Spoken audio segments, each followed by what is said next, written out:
Good morning, everyone. Lone Wolf here with another video, but this is a very different video. I'll just say it now. I love game shows, okay? I'm not going to even talk about anything except for, well, a lot of things. So, I'm obviously, like I mentioned, a big fan of game shows. And who isn't? I mean, they're fun little escapes from reality for 30 minutes to 60 minutes. So, obviously, game shows are very varied. You know, you can win $1 million, you can do whatever.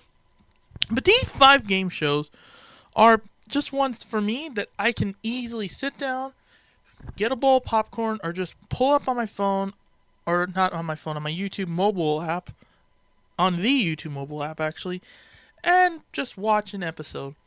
Number 5 is Blockbusters. Now here's the premise of that game. It's very unique.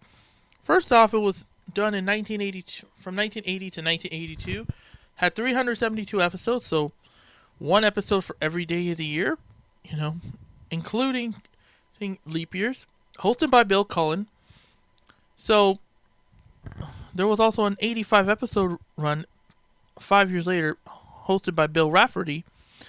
So what happens in Blockbusters is there's going to be a solo player who's red and a family player who's white. And there's usually a board full of hexagons, and you have to go 5 across, win 2 games to have a chance at the $5,000 gold run from an episode I saw. Okay, so here's how it goes. There's usually somebody asking for a letter, like let's say an R.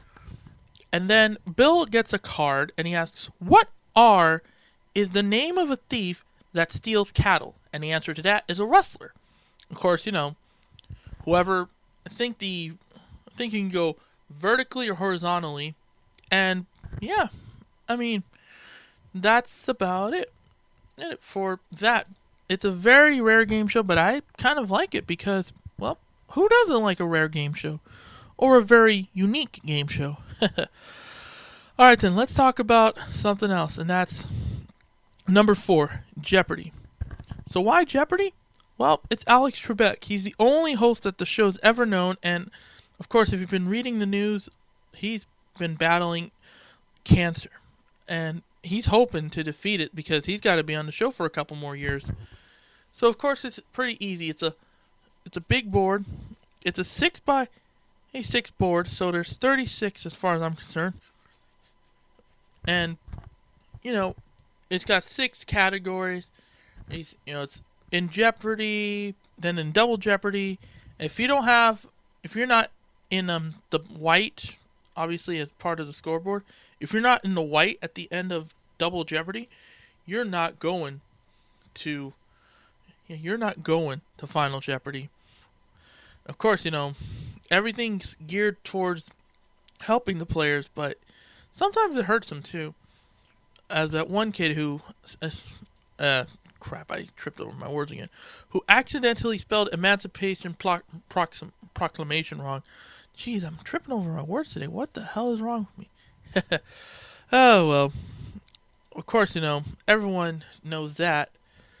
But then there's another game show that I usually call a part of the game show hour, because on my local TV station at 7 o'clock is Jeopardy, and then at 7:30 is number 3, Wheel of Fortune.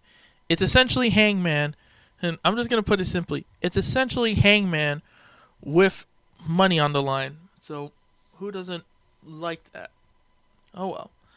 But it's basically had, you know, people like Chuck Woolery, and of course Vanna White made her debut, and I think before or after, I can't remember. Jeez, I got a dry mouth. Or a dry tongue, I don't know. But beforehand, it was Chuck Woolery and then somebody else, and then Vanna White became the essential face of Wheel of Fortune. And then, of course, you know, she put up a for sale on the board when it switched over to digital. So there's that. And of course, she reveals that she doesn't actually have to touch the screen. She just touches the edge. There you go. Number 2 is a game show that I think a lot of us have grown up with, because we would stay home from school, probably eat pancakes, and just enjoy our time watching The Price is Right. And of course, from 1972 until 2007, Bob Barker was the first and only host of The Price is Right. And I know a lot of us just usually yell at the people and say, hey, you gotta bet this much. And of course, there's a documentary talking about a guy who tried to get on, actually got everything right. And, they accused him of cheating, but then they realized we can't really do that. He studies us. So there's that.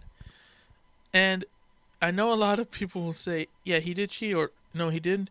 We all have to agree the Showcase Showdown on The Price is Right is the most exciting thing. Because you don't know if someone's actually going to get the dollar or not. And if somebody gets $2 on the wheel in 2 and 3 spins, they go insane. And of course, the celebrations are pretty cool.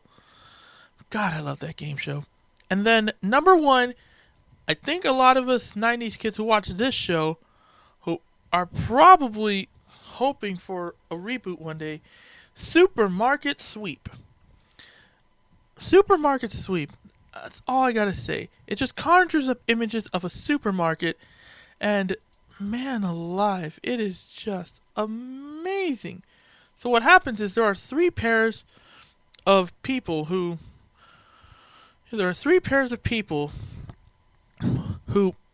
actually try their best to get like mini sweeps so that they can get more money and then go for the $5,000 hidden somewhere in the store. And of course, everybody wanted to do that.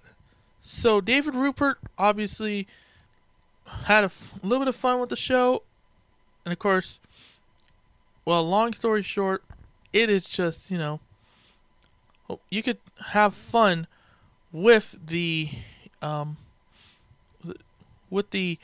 game show. It is amazing.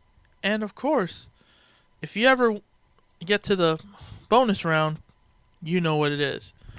If you don't know, because I've been rambling on for a while, Supermarket Sweep had these little categories, these little mini games, and a mini sweep, essentially for the big sweep at the end. So what happens in the big sweep? Well, basically there are some items out there, or there's a special bonus item that if you bring it back to David, you basically get a bonus. And there are 5 bonuses, one for $50, one for $100, and one for $250, I believe. And this is how the final sweep work. If you got the highest amount of money bought, you can go out and get 3 items. It's like, okay, it's basically a rhyme, and if you can get all 3 within 60 seconds and have your hands on the $5,000, you win that money. That's how exciting the game show was. You just try to sync along with the contestants, and if they beat you to the punch, well, it's okay, because they're going to get the $5,000 and you're just going to get nothing in return. That's all I got to say about that. Oh well. Well, folks, I will see you guys tomorrow because this video is over. Goodbye.